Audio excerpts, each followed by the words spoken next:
চট করে কাঁঠালগুলি সিদ্ধ করে নিই, তারপরে নামিয়ে অল্প কটা নেব কাঁঠাল, বাকিটা তরকারি বানাবো, রেখে দেবো। এই বেশি না, মাত্র 4 জন আন্দাজে, তো বেশি কয়েকটা লাগবে না, অল্প কটা। দেখুন এই কটা নিলেই হবে।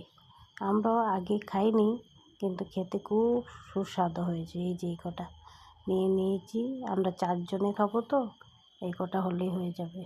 লঙ্কা ঝালটা নিজের উপরে, কে কত। আর একটু আদা দিয়েছি, সঙ্গে দিয়েছি গোটা একটা পেঁয়াজ, একটা রসুন। আরেকটা জিনিস হলে ভালো লাগতো, কিন্তু এইটা নাই, আপনারা দিয়ে খাবেন, কালি জিরাটা। আমি আর দিলাম না। তারপরে নুন পরিমাণ মতো দিয়ে একটু হালকা হলুদ দেব, কিন্তু কালারটার জন্য। না দিলেও কোনো ব্যাপার না, কিন্তু কালারটার জন্য আমি হলুদটা দেব। পুরো মচমচে করে ভেজে নেব, ভেজে বাটা করব। খেতে কিন্তু খুব সুস্বাদু লেগেছে, আমাদের 4 জনেরই খুব ভালো লেগেছে।